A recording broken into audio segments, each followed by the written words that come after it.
What's up, guys? I'm here with Jake Weisler. Here's the deal. I built an entire course to teach you guys how to be successful in this field of video and filmmaking. And what I'm noticing is a lot of people aren't actually watching the entire course, aren't actually taking advantage of the resources available to them through that course. And Jake has been a great example of someone who's watched the course not only once but twice, and he's applied everything along the way into his business. And so I brought Jake here today to just basically walk you through his process of applying the course and what he did to become successful, and the success he's found in the short amount of time that he's found it through utilizing the course, and hopefully inspire you guys not only to watch the course but to actually apply it. But we're going to go ahead and let Jake take it away then. He's going to take us from beginning to end, his story of how he found me, how he joined the course, his process watching it, and the success of starting his own business. And then I'll just pipe in and ask any questions along the way.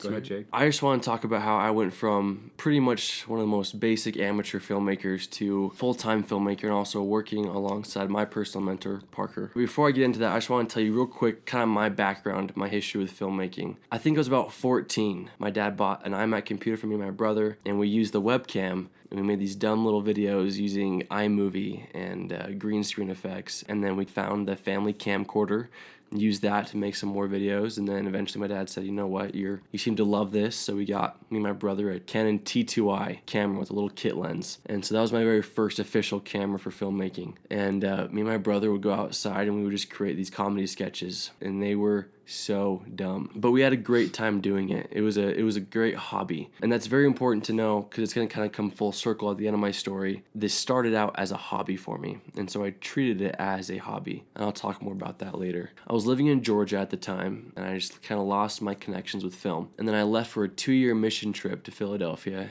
I get home off my mission, and a friend asked me to film their wedding. I didn't use my camera in 2, maybe 3 years. And so I said, sure, I'll do it for fun. So I grabbed my T2i, I grabbed my kit lens with a little handheld rig that was falling apart. Because I show up to this wedding, and they paid me $400 to do it. And it was this January, and I just had a blast. You know, the footage was shot in 720p. It was really soft, really shaky. You know, I had no idea how to even film very well. I didn't even know what the word aperture meant or what an f-stop was. I just knew how to hit the record button and then just shoot. After they paid me for the wedding, they paid me $400. Wow, I love this. That was fun. I enjoyed doing that. And so I created a little business Instagram account hoping, it'll just take off and I'll just post things. And I just got engaged too at the beginning of this year. And so I was trying to figure out, okay, how do I provide for this new future wife of mine? I really got to put a lot of effort into this if I want to make it a job. But still, I was treating it like a hobby. I wasn't putting in hours each day practicing, getting better at my skills, and trying to progress as a filmmaker. I was just doing it for fun. So on Instagram, all I would do is just search the hashtag engaged and look up everybody in Utah who had recently become engaged, and I would message them and literally say, congrats on being engaged. If you want a videographer, let me know. I know how expensive weddings can be. I'll do it for a very affordable price. I did that to over 100 people. I got 0 replies. I actually got 1 reply, and the day before the wedding, they dropped out. Now, Jake, why do you think people were saying no? You said you sent out over 100 messages. A lot of members have been doing that, and they say the same thing. I sent out all kinds of emails and messages, and no one ever gives me gigs. Why do you think people weren't picking you up? I think honestly because my content was horrible. Like it was horrible. Content is king. I think I had 3 posts on my Instagram, and 1 was a video, 2 were pictures of me with the camera. You guys, this is huge. He's messaging people, and then they go and check out his account, and they're like, oh. The work speaks for itself. You can't just send out emails. You got to have a portfolio. Content is king, guys. If you don't have good content, that's the only way people are going to want to hire you. Is not how fluffy your words are, is how good your content is. And so at this time, from about January to about April, I was just reaching out to everybody, but I was also going to college because my family and friends told me that's what I was supposed to do. And, I didn't mind it because I had no clarity. I had no direction on what I wanted to do. Again, filmmaking was a hobby at this point. I was doing a couple of friends' proposals. I was watching these other videographers just thinking, well, if only I had the budget they have or the background they have, thinking that I would never get to that point. So I got married in the beginning of May. Kind of stressed out. I just finished my semester of college, which I realized was a huge waste of money and, more importantly, a waste of my time. Everyone around me stressed out, like, Jake, you have this wife, you did one semester of college, you have no intention of going back. What are you going to do with your life? And I was like, oh, I'm just going to make videos. They pull up my Instagram account, look at my stuff, and be like, man, not a very promising future. Don't quit your J job. Yeah. Man. And I'd be like, oh. Also, at the time, I was working 2 jobs, and that was taking up a lot of my time. So towards the end of May, I was on Facebook. This ad came up for Parker Walbeck, and he just captivated me in those 60 seconds, and he offered a free hour training webinar. And so I was like, I'll jump on that. So I get on that. Guys, I was literally taking notes with a pen and a paper. My wife next to me, and we were just drinking in everything Parker was saying. Just because it was so attractive to me. Not just what he did for a living, but just the lifestyle it allowed him to live by doing what he loved. And I was like, that's what I want to do. I'm not very good at it right now, but I want to get better at it. And I believe that this guy, Parker Walbeck, could help me do that. And so he offered the discount thing. And my wife's like, I don't know if we can afford that right now. I'm like, yeah. And so we didn't get it right then. And for the next few weeks, I just watched this webinar a couple times, and I would go on his YouTube channel and watch his videos, and just, I'm not even kidding, I would literally take notes about what he did, angles he would choose. About mid-June, I decided, you know what? I need to invest in my business. Right now, it's just a hobby. I need to treat it like a business. So the next day, Parker posted on his Instagram page, guys, I need extras for a Piano Guys video shoot happening this Friday. Message me if you can come. And I was like, here's my moment. The chance to be the Parker Walbeck of Devon Supertramp. Like, exact same story, man. He needs arms.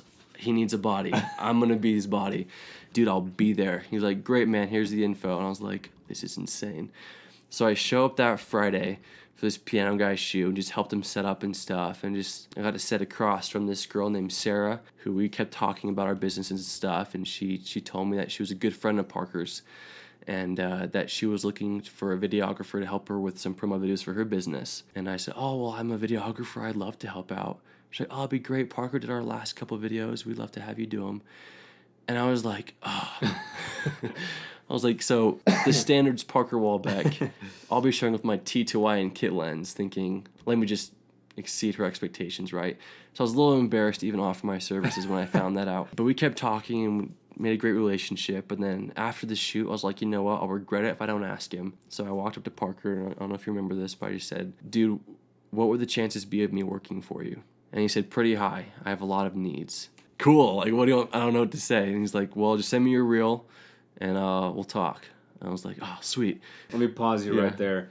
I get people every day asking if they can work for me, and I tell them all the same thing. Yeah, I'd love to have people work for me. I have needs that need to be filled. If you can fill them, I'll hire you. And I really don't think much of it. I didn't think much of it with Jake at the time. I told him, yeah, there's a possibility there, but until you have some value to add to my business, I won't consider it. So I went home, and I threw together the limited footage I had, some couple weddings, couple proposals, and then some footage from my honeymoon in Hawaii. I put it together and I watched it back, and it was in 720p, and I was like, wow, this is horrible.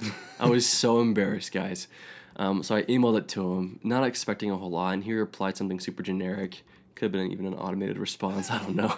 And he just said, great, man, looks good, excited to see you grow. And I was like, dang, I blew it. Yeah, and from my perspective, like I said, I get hundreds of emails, people sending me work. What do you think? Can I work for you? Jake's work did not stand out. Didn't think twice of it. Didn't even consider he'd ever work for me. Honestly, I'd never considered that he would grow, because a lot of people don't. They don't take the steps necessary to grow, and so I was pleasantly surprised to see that growth. I sent to him mid-June, and when he sent that email back, excited to see you grow, and I knew I completely blew my chance.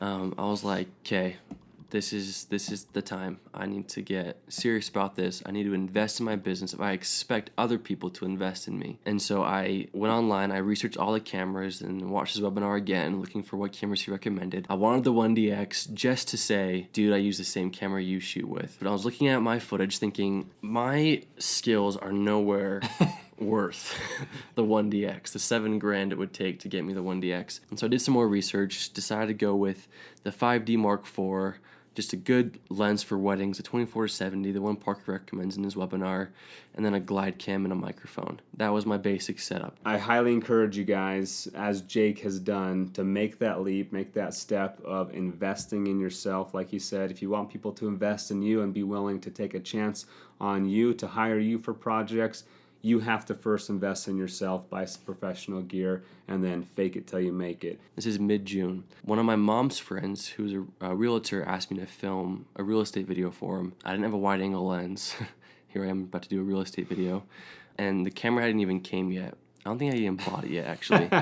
And so I said I'd do it. We set a day. Guys, my camera came the day before the video shoot. I had never used it with a glide cam. Here's how amateur I was, guys.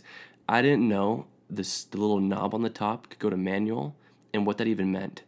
I just used everything auto. I didn't care. So I made this video for him. He paid me $800 to do it, and I was like, dang, that was awesome. And I knew that, okay, this is a great starting point where I can make a lot more money with this equipment if I just learn how to use it better. So the day I filmed his video, I went back home, I looked at the footage, I'm like, man, I need to blow this out of the water. And I knew I needed a mentor. I knew I needed somebody to teach me how to edit better, teach me how to film better. And I knew that one of the next things I needed to buy was Parker's course. And on June 26, I joined Full-Time Filmmaker. That day I bought it, I think I started watching it that night. And I pull up my pen, my paper, pull up my camera, my laptop. If you would talk about changing a setting, I pull up my camera and change that setting. Talked about a picture profile, I would set that picture profile. He would teach about the glide cam movements. I would go outside with my glide cam, pause the video, and go practice those glide cam movements with my wife. She thought I was so dumb. She made fun of how I walked every day.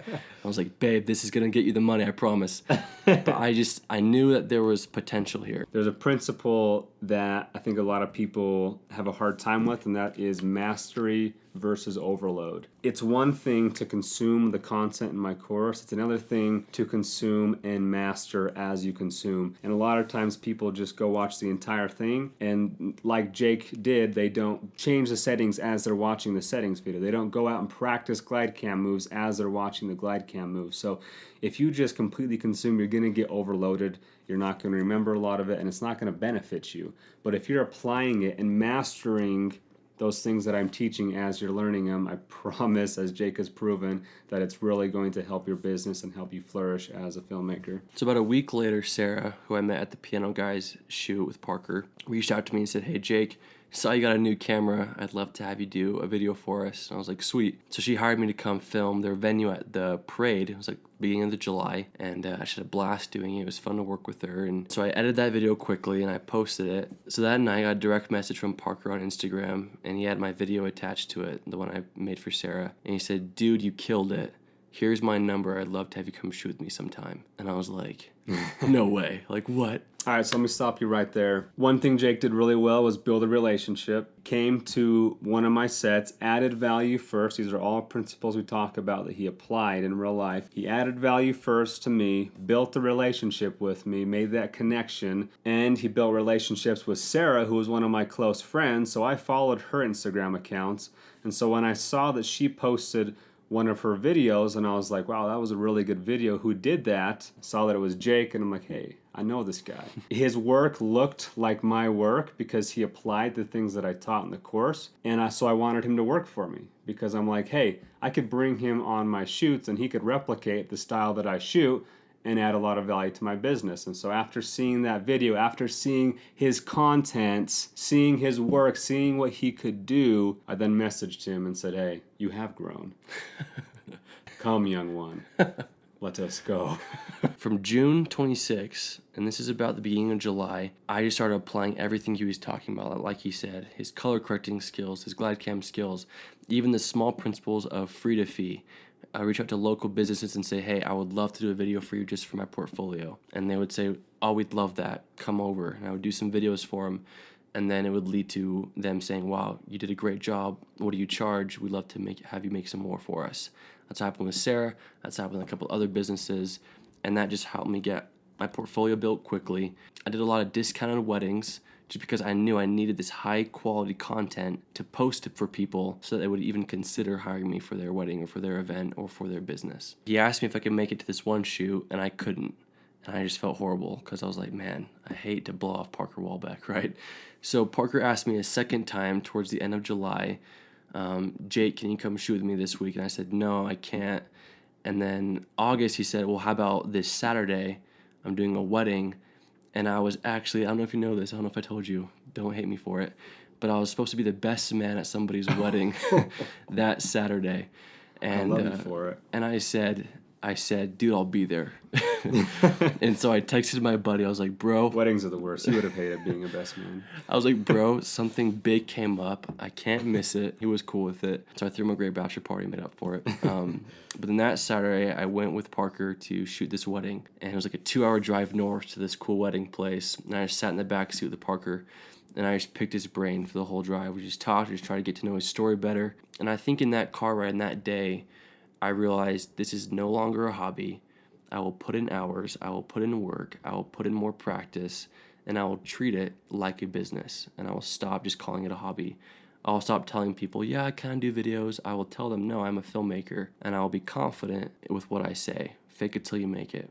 And I knew that I was not there yet, but I wanted to make it. So we shot this awesome wedding. We had such a good time. I think we overkilled that wedding with like 6 guys filming this poor guy's wedding. We had so much fun, and on the drive back, we just kept talking about different things. And I just thought, you know what, I gotta ask him again.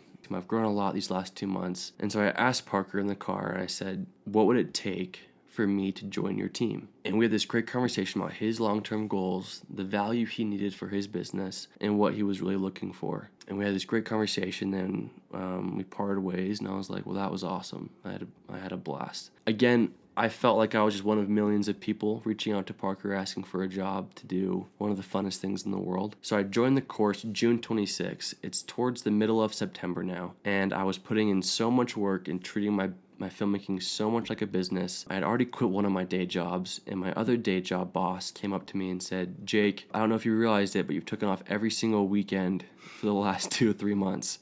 He's like, I can't let you do that still. And I was like, okay. I'm like, well, I kind of need to. And he's like, I love that you love what you're doing. And he's like, my advice to you is if you really feel like this is something you want to do, I encourage you to move on. He's like, I'll give you time to think about it. He's like, I just can't let you take off weekends. I was like, dude, I don't need you to think about it. He's like, I quit. I'll put in my 2 weeks. He's like, great, I thought you'd say that. So I finished my 2 weeks with him, and on September 18th, I quit my day job, and I was a full-time filmmaker. A couple things led to that decision. One was the confidence I had in my abilities. I was getting very busy. I was booking a lot for weddings and for businesses, and I was feeling a lot of confidence in what I was posting. As far as money goes, I was making triple what my day job was paying me. I felt pretty confident to walk away from it, and I knew if I walked away from my day job, I would have a lot more time to put more hours into my business, which I knew I desperately needed. I knew I was being held back substantially by having a job every day. I knew I needed the freedom and the liberty to just devote 100% of my time into this business, which I think, looking at a lot of videographers and even people in the group, I think that's a huge factor that determines your success. Is a lot of us are trying to put 50% of our time into one thing and 50% of our time into another thing. And I promise you, and I'm sure Parker can testify to this too, that if you put 100% of your time and your talent and your effort and your energy and your passion into one thing, you'll be much, much more successful at that one thing than you would be at trying to divvy your energy up amongst 2 things. And one thing I talk about is when people are chasing their passions, I tell them it's not enough just to wildly chase your passion. That's not going to guarantee success, even if you do put 110% into that passion. But you have to find what you're passionate about meets what you're actually good at. Well, the only way to know if you're actually good at it is by putting 110% into that passion. And if you've done that over months, years, and you're still not finding success of doing 100% into your passion, then you probably know that you might not be good at it. And sometimes we just don't have the skills to go with the passion. You know, I initially wanted to go into music. I wanted to be a music producer, and I did that for probably 2 or 3 months before realizing I don't have a lot of these skills. And so I quickly shifted over to video and immediately found out that I have a lot more skills visually than I do audibly. You guys have to be willing to pivot like that. pivot your passions and your desires to fit your skills and the talents that you have. Just to go along with what Jake said, yes, be willing to put 100% into your passion, but also be willing to understand that even if you do put 100% into that passion, you still may not succeed if you're not actually gifted or talented at it. I texted Parker the day I quit and said, "Hey man, I quit my job. Thanks for all you do. Your course helped me get from 0 to full-time in less than 3 months. Just want to say thank you." That's better than I ever did. So just so you guys are aware, it took me like 6 months to go from 0 to having a job, doing what I was hoping to do. And that's the ultimate point of the course, is to help people shorten their learning curve. And if it took me 6 months and it took him 3 months, then I just saved Jake 3 months, if not more, in teaching himself and learning from his mistakes and trying to build his own business. So I texted him and he replied, and he offered me a job to come work with him. He had some needs, he had some business things he wanted to help with, and he was impressed with the growth I'd undergone, and he offered me a position to work with him. Just looking back at that day, looking back at the last few months, going from a kid with a T2I and a kit lens, with zero understanding of how to use the camera or how to really market myself well or how to be professional, to a full-time filmmaker making 5 figures starting out, and then getting an opportunity to work with the man who taught me all those things, my personal mentor, just helped me realize how great of an investment it was to get the gear, to get the course, and to apply it. And I've told people this on the course in Facebook comments and stuff, but Parker's course will honestly do nothing for you unless you apply what he's telling you to do. If I would have just watched Parker's course start to finish within 24 hours, I would have learned a ton, but nothing would have happened for me. I wouldn't have made more money. I wouldn't have excelled in my skills. Nothing would have changed. I would just stay the same with all this cool new information about how to use cameras and how to market myself. So for me, I'm like, well, if it worked for him, it should work for me too. And it did, and it does, and it will continue to work. Let me just talk about some of the reasons why I hired on Jake over the hundreds of other people who have wanted to work with me. The main thing was the fruits. I saw the fruits of his labor, and I wanted those fruits in my own business. That's basically what it comes down to. His initial first email he sent to me had really rotten fruit, and I didn't want any part of that. Didn't want any part of that. And he recognized that his fruit was rotting, and so he went out and bought some gear that would help him produce some better fruit. And then he bought the course that would help him learn how to use his tools to produce better fruit. And once I saw him producing better fruit in the amount of time that he went from rotten to ripe, I realized this kid's got potential. So not only did I see him put in the time and the effort and the investment and the work ethic to get to where he was, but I saw his potential to learn quickly, to work hard, to build his own business. So that was also very attractive to me, was if he can build his own business in the amount of time he did, what could he do to help me build my business? And so I see these pieces of value in him, and I want that value for my business. So understand that, guys, because that's what employers are looking for. Whether you want to work for someone like me or whether you want to hire clients that are going to pay you large amounts of money, big budgets, they are looking for value. If you don't have value to offer the marketplace isn't going to give anything back to you. So guys, I just want to make the point that it's not necessarily Jake's talent that is a part of it, but it's not just his talent that's gotten him to the success that he's gotten in the short amount of time he's gotten it. It's the principles he applied. These are eternal truth principles. They apply to everything in life, not just filmmaking, not just jobs, but everything in life.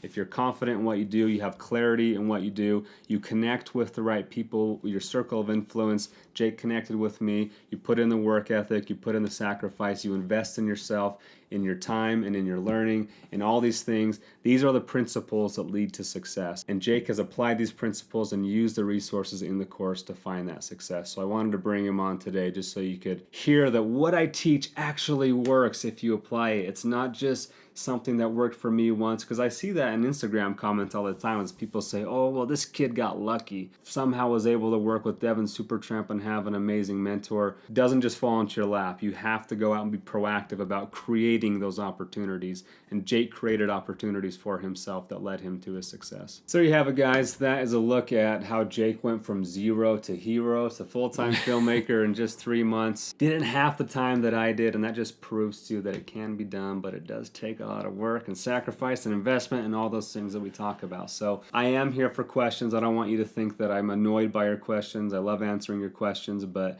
I do see a lot of questions that are answered in the course, and so I just want to let you know that they are there. Excited to see a lot of you guys progressing. We've recently seen a lot of you proclaiming that you've gone full time and you've been able to make a career out of this, and that's so exciting for me and makes it so fulfilling for me. And so I wanted to share Jake's story just to give you guys some confidence and give you guys a little bit of motivation to know that you can as well. So feel free to share your stories as well of how you found success and the principles you've applied. Those are the principles I live by that have helped me in every step of the way, and I know they work, and I know they can work for you as well. If you guys would like to see the reel I sent Parker way back when, I'd be happy to send it to you. Just message me. We'll include some B-roll throughout this video so you can see it. We might also throw in some B-roll of me trying to make my own music videos, singing. Can I do the thing? Yeah, you got it. If you guys have any Screwed it up. If you guys have any further questions, please let us know.